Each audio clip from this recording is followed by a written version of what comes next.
Assalamualaikum ibu-ibu, gimana kabarnya? Tetap semangat ya. Kalau kemarin sempet di video sebelumnya ngebahas tentang ibu hamil, kalau sekarang kita akan bahas tentang balita. Nah, buat ibu-ibu semua nih yang rajin banget datang ke kelas balita ataupun yang belum rajin, bisa lihat video yang satu ini. Oke, untuk yang awal kita akan ngebahas tentang makanan bayi. Jadi ini sebenarnya pemberian makanan pada bayi dan anak ya. Cuman kita akan ngebahas di bagian bayi dulu. Karena nih yang sering ibu-ibu lupa kalau misalkan baru melahirkan, bayi itu kan membutuhkan ASI. Nah, kadang ibu itu tidak melakukan IMD. Masih ingat Bu, IMD itu apa? IMD adalah inisiasi menyusui dini. Jadi ketika bayi lahir langsung didekapkan dan disusui ya, kurang lebih selama 1 jam. Itu namanya IMD. Kalau misalkan ASI nggak keluar nih, gimana caranya? Itu harus dibantu. Jadi memang ada mungkin suaminya ataupun ibu bidan yang bisa membantu untuk memijat di bagian punggung supaya rileks dan ibu juga tidak panik. Kalau misalkan panik itu ASI akan susah keluar. Terus sabar. Jadi ketika bayi menghisap, karena hisapan terus menerus, tidak lama kemudian insya Allah ASInya akan keluar ibu-ibu gitu. Jadi jangan takut ya kalau misalkan ASI belum keluar gitu, harus sabar karena ketika ada hisapan itu akan ada hormon oksitoksin yang memerintahkan hormon prolaktin untuk memproduksi ASI gitu. Caranya gimana? Ya caranya harus rileks, terus juga tenang, duduk di tempat yang nyaman dan tetap harus dihisap. Ibu-ibu tahu nggak sih, ASI itu penting banget loh. Jangan sampai ya anak itu nggak ASI atau terkena atau diberikan makanan tambahan sebelum waktunya. Batasnya itu kapan sih? Jadi anak itu, bayi itu boleh dikasih makanan tambahan mulai dari 6 bulan. Jadi sebelum 6 bulan ya bayi belum boleh dikasih makanan tambahan. Susu sapi, terus kayak pisang, madu dan lain-lain selain ASI itu tidak boleh. Kenapa sih ASI itu penting banget? Nih ya, yang pertama menyelamatkan jiwa bayi. Terus yang kedua, nah secara sempurna itu memenuhi kebutuhan bayi. Karena apa yang dikonsumsi oleh ibu, lengkapnya yang dikonsumsi oleh ibu itu akan diterima oleh bayi secara lengkap pula. Apabila ibu makan dengan tidak sesuai kebutuhannya, ataupun ada yang kurang seperti tidak makan sayur-sayuran, makan hewani dan lain-lain, itu akan berpengaruh dengan kualitas ASInya seperti itu. Terus ini merupakan keseluruhan makanan bagi bayi dan memenuhi seluruh kebutuhan bayi untuk 6 bulan pertama gitu. Jadi memang ASI itu cukup gitu untuk memenuhi kebutuhan bayi. Kalau misalkan dikasih makanan lain ya terlalu berlebihan gitu, karena memang udah ada porsinya sendiri untuk anak di bawah 6 bulan, bayi di bawah 6 bulan ya. Lalu membantu pertumbuhan dan perkembangan yang memadai dan dengan demikian mencegah anak pendek atau stunting gitu. Jadi ada stunting atau pendek yang sering kita dengar itu akibat tidak terpenuhinya ASI pada saat usia 0 sampai 6 bulan. Lalu senantiasa bersih hygiene nih Bu ya, apalagi kalau misalkan memberikan ASI itu dibersihkan terlebih dahulu puting susunya, terus juga tidak terkontaminasi bakteri dan lain-lain ya kan, seperti yang kita tahu kalau makanan luar kita nggak tahu bakteri hinggap di mana-mana. Lalu ini berisi antibodi yang melindungi bayi dari penyakit, terutama dari penyakit diare dan infeksi saluran pernafasan gitu. Jadi lebih kemana ya? Kalau jadi ASI itu udah ada kekebalan tubuhnya sendiri, namanya kolostrum. Kolostrum itu adalah ASI yang baru pertama kali keluar ketika setelah melahirkan. Nah itu adalah air susu. Itu fungsinya adalah untuk kekebalan daya tahan si bayi gitu. Terus diare, kenapa sih? Karena kalau misalkan laktosa ya. Laktosa pada ASI ibu itu tidak terlalu berlebihan dan akhirnya kita tidak terlalu merangsang pencernaan sampai akhirnya diare. Jadi cukup aman, ASI itu aman banget. Terus selalu siap dan dalam suhu yang tepat karena penyampaiannya langsung ya, nggak mesti harus diukur ini, ukur suhu dulu, panasnya gimana dan lain-lain. Itu udah otomatis suhunya sesuai dengan yang dibutuhkan bayi. Lalu mudah ditelan, zat gizinya bisa diserap dengan baik. Berisi cukup air dari kebutuhan bayi dan membantu perkembangan rahang dan gigi. Menghisap dapat mengembangkan struktur muka dan rahang. Karena menghisap tadi melatih rahang untuk menjadi lebih kuat ya dan membentuk strukturnya tersendiri. Lalu seringnya terjadi kontak nih, ikatan antara ibu dan bayi. Itu tuh kayak apa ya? Kita tuh membentuk psikologi bayi gitu. Membentuk psikomotor yang lebih baik, perkembangan afektif dan sosial bayi. Lalu manfaat jangka panjangnya, ini mengurangi resiko kegemukan dan diabetes. Jadi memang standar gulanya memang cukup ya, laktosa, terus juga tidak obesitas, tidak terlalu gemuk. Apabila terlalu berlebihan, tidak sesuai dengan kebutuhan, selain ASI bisa jadi anak akan beresiko obesitas. Dan itu bahaya loh. Lalu pentingnya ASI bagi ibu. Jadi ternyata ASI itu nggak cuma penting untuk bayi aja, tapi untuk ibunya juga. Ini yang paling dipikirin banget itu, yang paling penting adalah irit, ya nggak sih? Irit. Jadi kita nggak nguras banyak uang.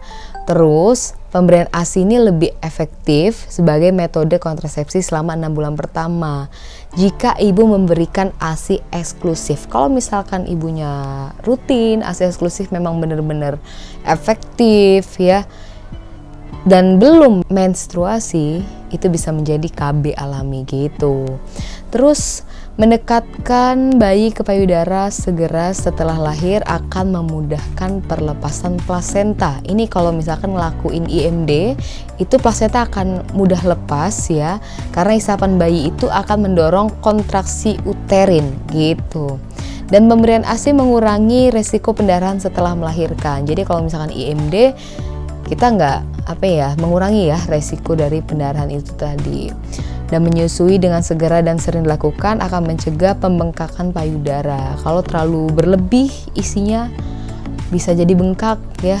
Jadi kita ngurangin itu. Itu namanya engorgement.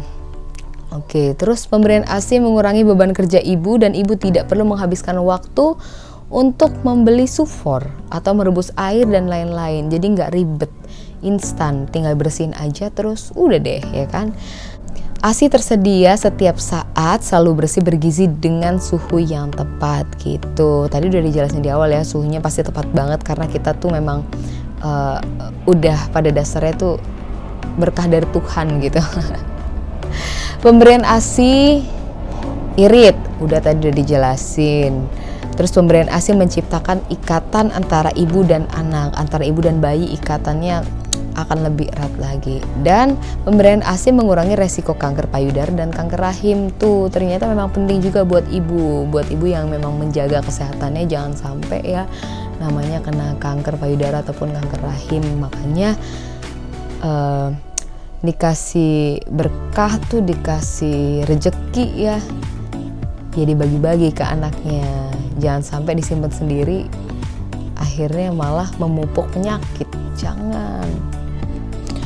Oke, ternyata itu ada resiko pemberian makanan pengganti ASI. Ini ada loh kalau misalkan sebelum 6 bulan dikasih sufor, dikasih makanan tambahan selain ASI, itu ada resikonya. Jadi semakin muda usia bayi, itu semakin banyak resikonya, semakin besar resikonya.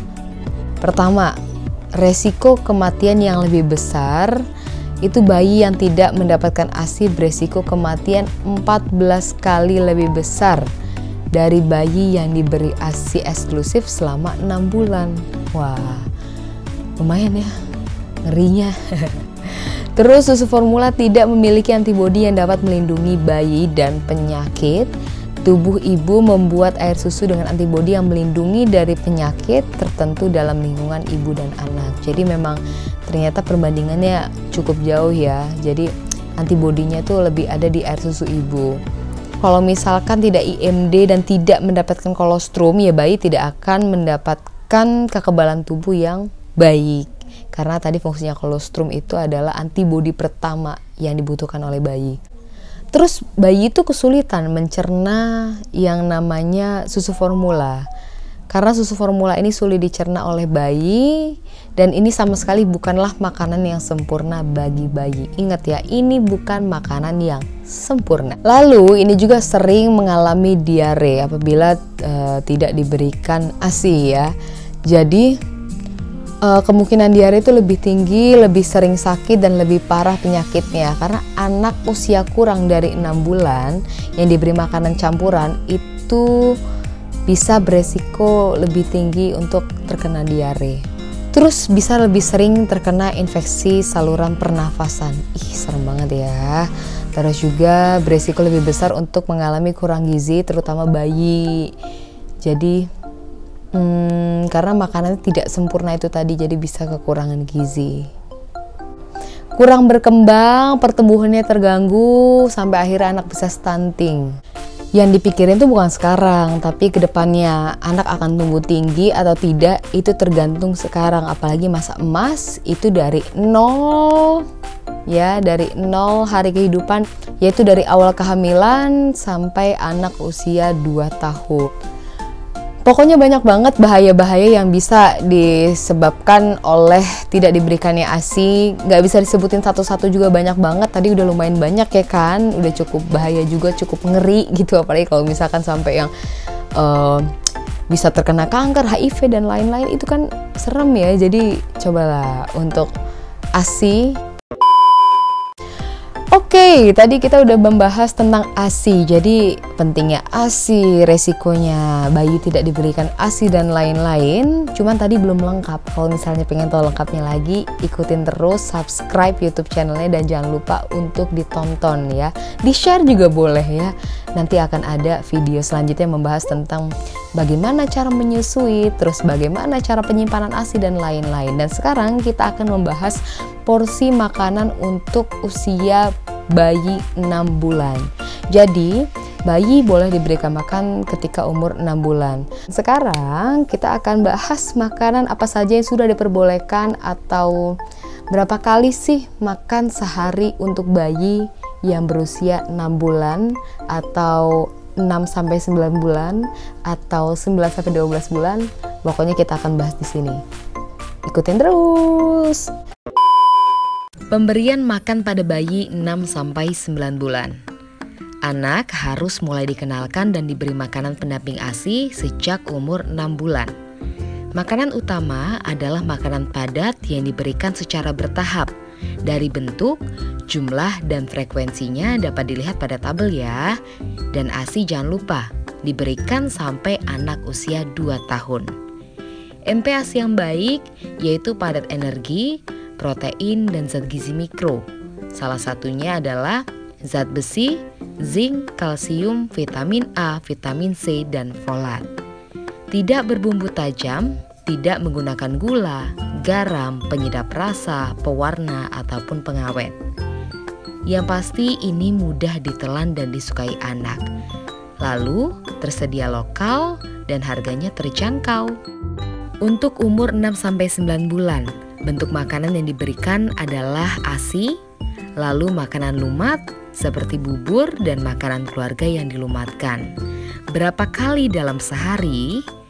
Teruskan pemberian ASI sesering mungkin dan jangan lupa beri makanan lumat 2 hingga 3 kali sehari ya. Lalu makanan selingan 1 hingga 2 kali sehari seperti buah ataupun biskuit. Berapa banyak setiap kali makan? 2 hingga 3 sendok makan penuh setiap kali makan. Jangan lupa untuk ditingkatkan perlahan sampai setengah mangkuk berukuran 250 ml. Kemudian untuk pemberian makan pada bayi 9 hingga 12 bulan adalah tetap terus memberikan ASI. Lalu berikan MPASI yang lebih padat, contohnya seperti bubur nasi, nasi tim, dan nasi lembek. Untuk umur 9 hingga 12 bulan, bentuk makanan yang diberikan adalah ASI, lalu makanan lembek atau dicincang yang mudah ditelan anak. Makanan selingan yang dapat dipegang anak diberikan di antara waktu makan lengkap. Maksudnya adalah di antara jam waktu makan utama. Lalu berapa kali sih makan dalam sehari? Teruskan pemberian ASI.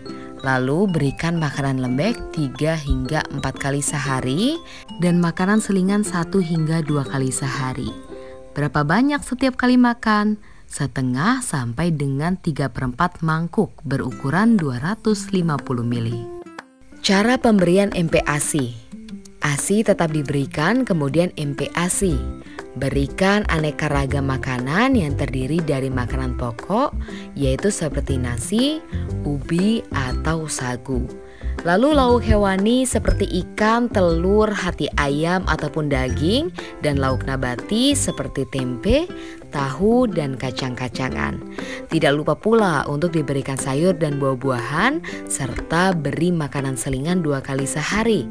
Contohnya seperti bubur kacang hijau, pisang, biskuit, kue tradisional, ataupun kue lainnya.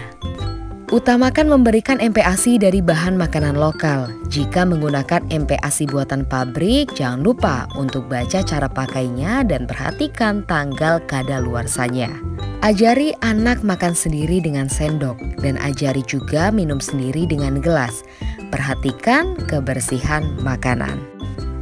Nah, ini dia cara membuat MPASI untuk anak usia 6 hingga 9 bulan. Ingat, jangan menggunakan peralatan dari plastik ataupun melamin ya. Untuk bubur sumsum kacang hijau ataupun pisang lumat halus bisa dicek menunya di buku KIA. Kemudian untuk cara membuat MPASI untuk anak usia 9 hingga 12 bulan tetap harus diingat ya, bahwa jangan menggunakan peralatan dari plastik ataupun melamin. Nasi tim bayam saus pepaya dari menu keluarga ini adalah salah satu menu MPASI lengkap. Dan nasi tim kacang merah ini adalah menu MPASI sederhana. Itu dia resep-resep yang ada di buku KIA. Apabila ingin menggunakan resep lain sangat boleh. Mungkin bisa saja dicek di internet ataupun di YouTube. Sekarang kita masuk ke materi selanjutnya untuk memberikan makanan pada anak usia 1 hingga 2 tahun. Untuk usia 1 hingga 2 tahun atau 12 hingga 24 bulan, bentuk makanan yang diberikan adalah makanan keluarga. Makanan yang dicincang atau dihaluskan jika diperlukan supaya memudahkan untuk dicerna ya. Dan jangan lupa untuk terus memberikan ASI.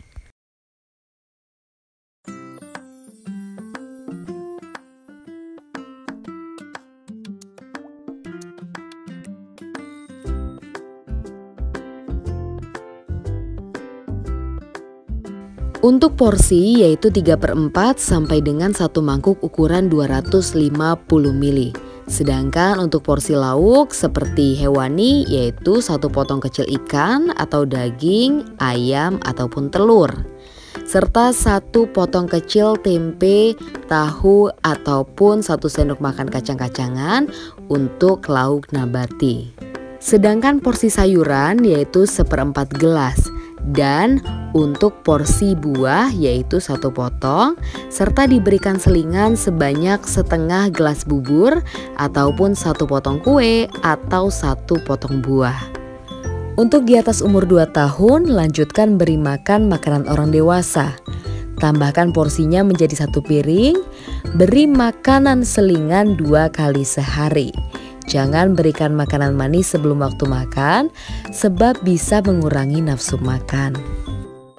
Itu dia penjelasan frekuensi dan porsi makanan yang harus diberikan untuk bayi usia 6 hingga 12 bulan, serta 12 bulan hingga 24 bulan. Sekarang kita harus tahu gimana cara mengetahui pertumbuhan bayi dan balita. Yuk, cek KMS dan grafik pertumbuhannya. Ini dia KMS yang biasa kita temui di buku KIA. Ada beberapa kolom yang seharusnya diisi oleh kader posyandu. Tetapi sebagai ibu balita harus mengerti ya bagaimana cara mengisi KMS. Warna KMS sesuai dengan jenis kelamin. Untuk KMS anak laki-laki berwarna biru, sedangkan untuk KMS perempuan berwarna merah muda. Dan jangan lupa untuk mengisi identitas anak dan orang tua pada halaman muka KMS ya. Bawalah KMS setiap kali ke posyandu, ke puskesmas, ataupun ke rumah sakit. Mengisi bulan lahir dan bulan penimbangan anak. Dapat ditulis bulan lahir anak pada kolom umur 0 bulan.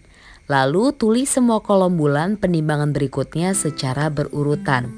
Contoh, Aida lahir pada bulan Februari 2008. Apabila anak tidak diketahui tanggal kelahirannya, tanyakan perkiraan umur anak tersebut. Tulis bulan saat penimbangan pada kolom sesuai umurnya. Dan tulis semua kolom bulan penimbangan berikutnya secara berurutan. Contoh, penimbangan dilaksanakan pada akhir bulan Agustus 2008. Bila ibu atau pengasuh mengatakan anak baru saja berulang tahun yang pertama bulan lalu, berarti umur anak saat ini adalah 13 bulan. Tulis Agustus di bawah umur 13 bulan. Setelah itu, letakkan titik berat badan hasil penimbangan. Contoh, Aida dalam penimbangan bulan Juni 2008 umurnya 4 bulan dan berat badannya 6 kg. Tulis berat badan di bawah kolom bulan saat penimbangan. Letakkan titik berat badan pada titik temu garis tegak pada umur dan garis datar pada berat badan. Hubungkan titik berat badan bulan ini dengan bulan lalu. Jika bulan sebelumnya anak ditimbang, hubungkan titik berat badan bulan lalu dengan bulan ini dalam bentuk garis lurus. Contoh, Aida lahir pada bulan Februari 2008 dengan berat badan lahir 3,0 kg. Data berat badannya adalah sebagai berikut. Bulan Maret, berat badan Aida 3,3 kg. Bulan April, berat badan Aida 4,7 kg. Bulan Mei, Aida tidak datang ke posyandu. Bulan Juni, berat badan Aida 6 kg. Bulan Juli, berat badan Aida 6,6 kg. Bulan Agustus, berat badan Aida 6,6 kg. Bulan September berat badan Aida 6,3 kg. Jika anak bulan lalu tidak ditimbang, maka garis pertumbuhan tidak dapat dihubungkan. Mencatat setiap kejadian yang dialami anak. Catat setiap kejadian kesakitan yang dialami anak. Contoh, pada penimbangan di bulan Maret, anak tidak mau makan. Saat ke posyandu di bulan Agustus, anak sedang mengalami diare. Penimbangan selanjutnya di bulan September, anak sedang demam. Maka kejadian-kejadian itu harus dicatat di buku KMS. Menentukan status pertumbuhan anak. Status pertumbuhan anak dapat diketahui dengan dua cara, yaitu dengan menilai garis pertumbuhannya atau dengan menghitung kenaikan berat badan anak dibandingkan dengan kenaikan berat badan minimum atau KBM. Kesimpulan dari penentuan status pertumbuhan adalah tertera sebagai berikut. Tulis N atau naik, grafik berat badan mengikuti garis pertumbuhan atau kenaikan berat badan sama dengan KBM atau kenaikan berat badan minimal atau lebih.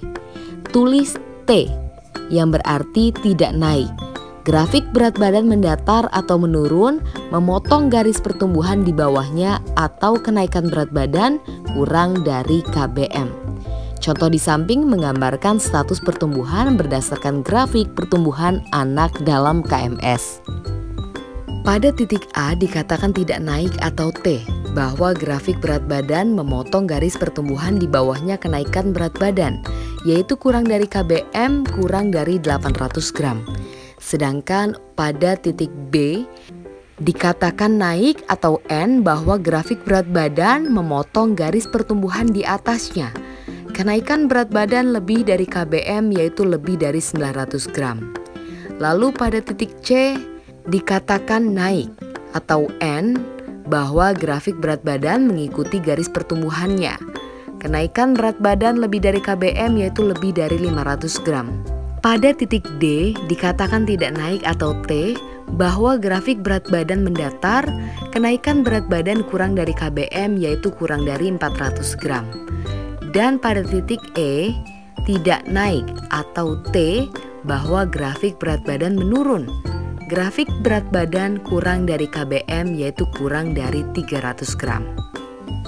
Tidak hanya lewat KMS, namun untuk melihat pertumbuhan balita dapat dilihat dari grafik pertumbuhan, seperti grafik berat badan laki-laki menurut panjang badan, yaitu grafik yang berwarna biru, dapat dilihat sejak lahir hingga 2 tahun, dilanjutkan di lembaran selanjutnya yaitu 2 hingga 5 tahun. Klasifikasi dari grafik berat badan laki-laki menurut tinggi badan yaitu kurang dari min 3 SD atau standar deviasi dapat dikatakan sangat kurus. Sedangkan min 3 SD sampai dengan kurang dari min 2 SD bisa dikatakan kurus, dan min 2 SD sampai dengan 2 SD bisa dikatakan normal, serta lebih dari 2 SD bisa dikatakan gemuk. Sama halnya dengan yang laki-laki, yang berwarna pink atau merah muda, ini adalah grafik berat badan perempuan menurut panjang badan. Bisa dilihat sejak lahir hingga 2 tahun, serta 2 hingga 5 tahun. Untuk klasifikasinya sama dengan yang laki-laki, yaitu terdapat klasifikasi sangat kurus, kurus, normal, dan gemuk dengan standar deviasi yang sama.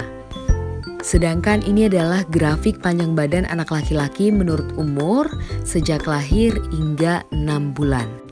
Dan di halaman selanjutnya yaitu 6 bulan hingga 2 tahun dengan klasifikasi yang berbeda dari sebelumnya, bahwa kurang dari min 3 SD atau standar deviasi untuk grafik panjang badan anak laki-laki menurut umur dapat dikatakan sangat pendek. Sedangkan untuk min 3 SD sampai dengan kurang dari min 2 SD dapat dikatakan pendek. Sedangkan min 2 SD sampai dengan 2 SD bisa dikatakan normal, dan lebih dari 2 SD bisa dikatakan tinggi.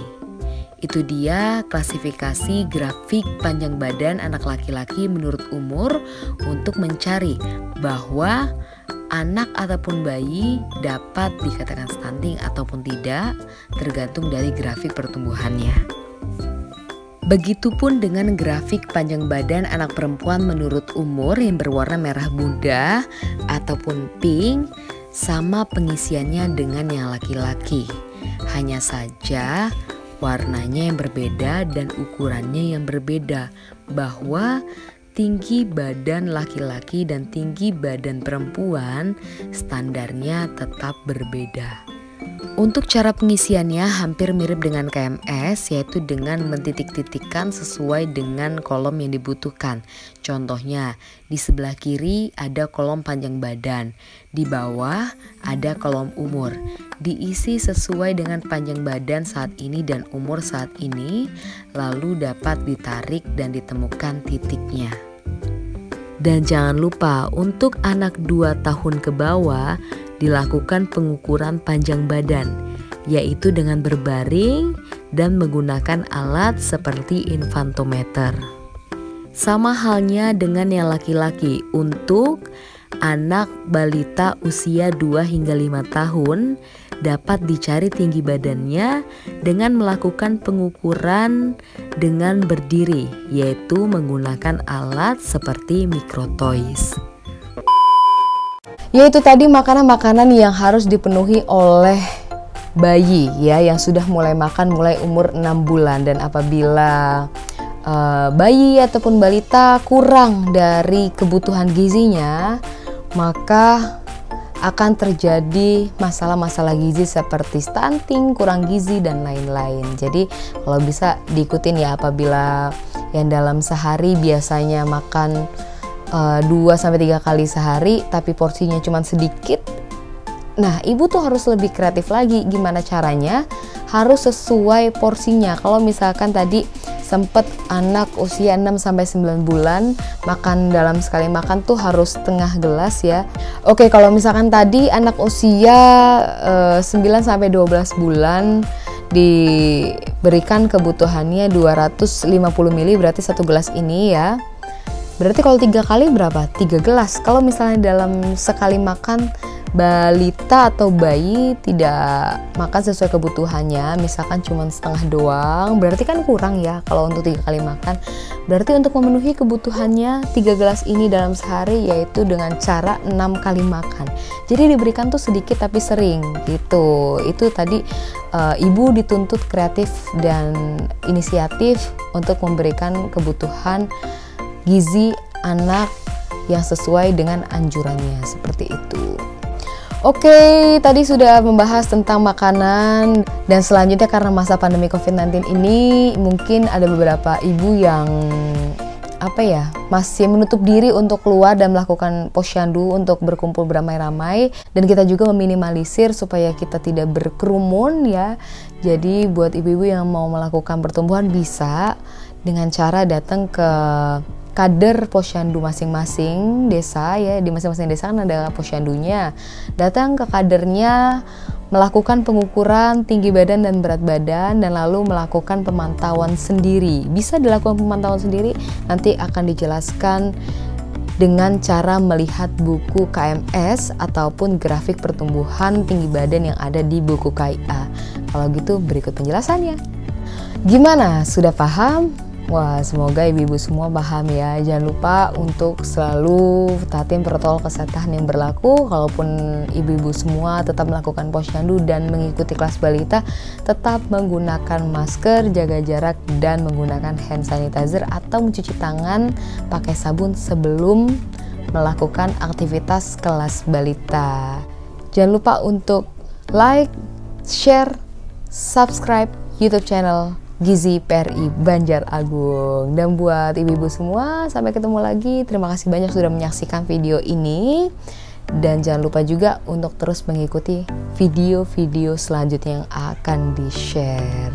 See you!